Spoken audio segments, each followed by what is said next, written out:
হরে কৃষ্ণ। বন্ধুরা বন্ধুরা আপনারা প্রত্যেকেই জানি ফাল্গুন মাসের একটি অন্যতম গুরুত্বপূর্ণ দিন হলো এই দোল পূর্ণিমা, যাকে দোল যাত্রা বা হোলি উৎসব হিসেবে পবিত্র করা হয়। আর এই বছর 2025 সাল 1431 বঙ্গাব্দে আর এই দোল পূর্ণিমার সময়কালীন থাকছে বছরের প্রথম ভয়ঙ্কর চন্দ্রগ্রহণ। প্রত্যেক মানুষের মনেই এই সংশয় রয়েছে আর তারা দোল পূর্ণিমার পূজা এই বছর কোন সময়ের মধ্যে করবেন। বন্ধুরা, আজ এই ভিডিওর মাধ্যমে আপনাদের স্টেপ বাই স্টেপ জানিয়ে দেবো যে 2025 সালে এই দোল পূর্ণিমা কখন এবং কবে পড়েছে, আর এই দোল পূর্ণিমার দিন চন্দ্রগ্রহণের যোগ থাকায় আর কোন সময় দোল পূর্ণিমার পূজা করা যাবে, দোল পূর্ণিমায় কেন রং বা আবির খেলার কথা বলা হয়, এবং সর্বোপরি দোল পূর্ণিমার দিন আমাদের কোন কাজটি অবশ্যই করা প্রয়োজন।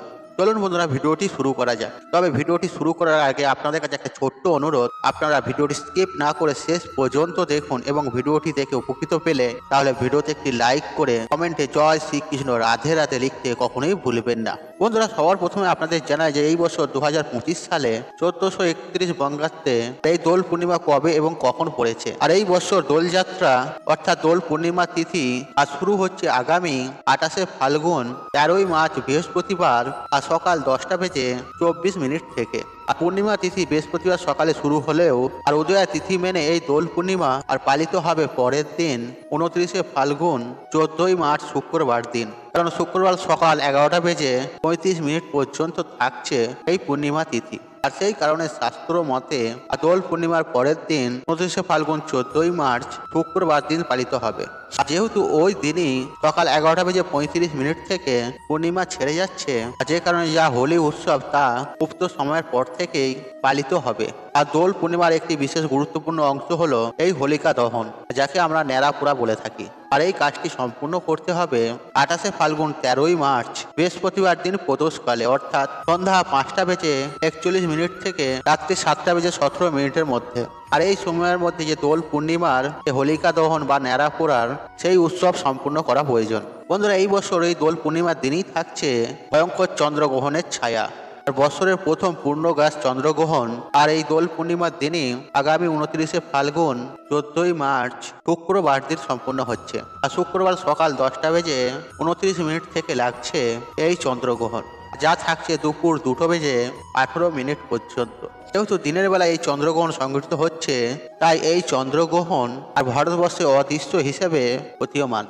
আর শাস্ত্র মতে যে কোনো চন্দ্রগ্রহণকে অশুভ হিসেবে গণ্য করা হয় এবং চন্দ্রগ্রহণকালীন সময়ে কখনই কোনো শুভ কার্য সম্পাদন করা যায় না। সেই জন্য এবছর যে দোল পূর্ণিমার পূজা ও পালনীয় বিধি তা চন্দ্রগ্রহণ শুরু হওয়ার আগেই সম্পূর্ণ করে নেওয়া প্রয়োজন, অর্থাৎ শুক্রবার সকাল 10:39 আগেই এই দোল পূর্ণিমার পূজা এবং পালনীয় বিধি সম্পূর্ণ করা প্রয়োজন। আর দোল পূর্ণিমার সব থেকে শুভ সময় হলো শুক্রবার সকাল 7:06 থেকে সকাল 10:24 পর্যন্ত। আর এই সময়কালের মধ্যে দোল পূর্ণিমার পূজা এবং পালনীয় বিধি সম্পূর্ণ করা প্রয়োজন।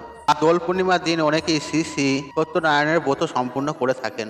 যদি আপনি বাড়িতে সত্যনারায়ণ ব্রত পালন করতে চান, তাহলে এই বিষয়টি আপনি বৃহস্পতিবার এবং শুক্রবার উভয় দিনেই সম্পন্ন করতে পারবেন। বৃহস্পতিবার এবং শুক্রবার সন্ধ্যা 5:41 থেকে রাত্রি 7:17 মধ্যে শ্রী শ্রী সত্যনারায়ণ ব্রত পালন করা প্রয়োজন। বন্ধুরা, এই দোল পূর্ণিমা তথা এই হোলি উৎসব মানেই আমরা জানি রঙের উৎসব। একে বসন্ত উৎসবও বলা হয়। রাধা কৃষ্ণের শাশ্বত ও ঐশ্বরিক প্রেম উদযাপন করা হয় বলে তো এই দোল পূর্ণিমার দিনীতে। আর এই পূর্ণিমার দিনেই মা লক্ষ্মী বিশেষভাবে জাগ্রত হয়। আর মা লক্ষ্মীর ব্রত কথায় আমরা দোল পূর্ণিমার উল্লেখ পেয়ে থাকি।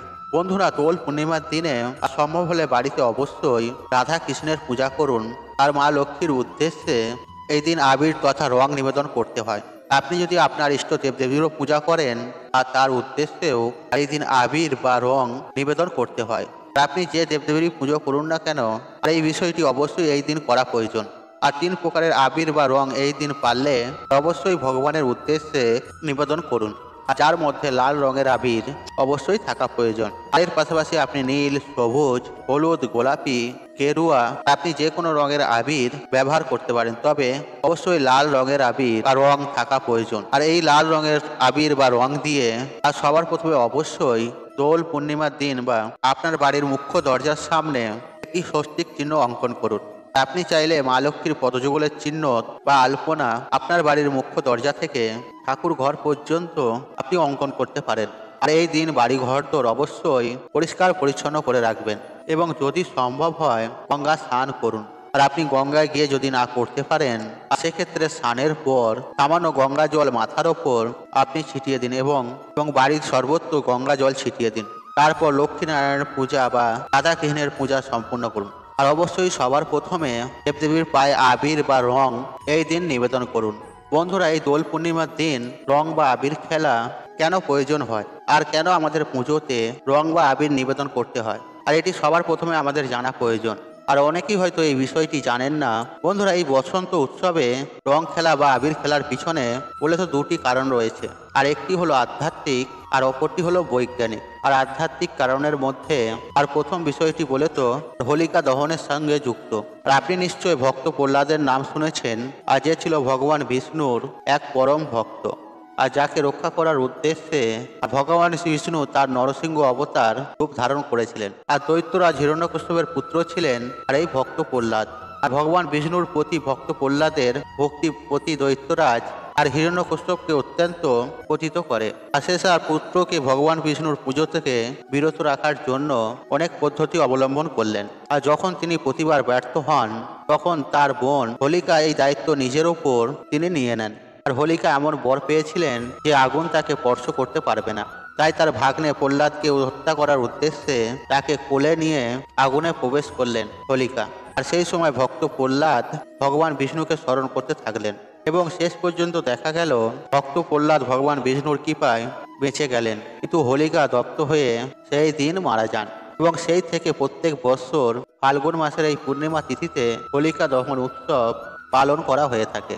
এবং এই হোলিকা দহনের পরের দিনই ভগবান বিষ্ণু ভক্ত প্রহ্লাদকে বাঁচাতে নরসিংহ অবতার রূপ ধারণ করে হিরণ্যকশ্যপকে বধ করেন। তাই ফাল্গুন মাসে এই পবিত্র পূর্ণিমার দিনটি অশুভ শক্তির ওপর শুভ শক্তির বিজয় ঘটে। আর এই অশুভ শক্তির অবসান হিসেবে পরের দিন সমগ্র বিশ্ব রং, আবির এবং গুলালের দ্বারা আনন্দ উৎসবে মুখরিত হয়ে ওঠে। আর সেই কারণে এই ফাল্গুন মাসে পবিত্র পূর্ণিমার দিন সমগ্র বিশ্ববাসী বসন্ত উৎসবে মেতে ওঠেন।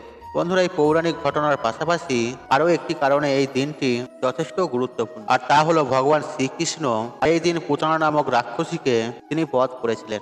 আর তার পাশাপাশি এই পবিত্র দোল পূর্ণিমার দিনই বৃন্দাবনে ভগবান শ্রীকৃষ্ণ আবির নিয়ে রাধিকা ও অন্যান্য গোপীনদের সঙ্গে রং খেলায় মেতেছিলেন। আর এই দিনে আবার মহাপুরুষ শ্রী শ্রী চৈতন্য দেবের জন্মও হয়ে থাকে, আর যে কারণে এই দিনকে আবার গৌর পূর্ণিমাও বলা হয়ে থাকে।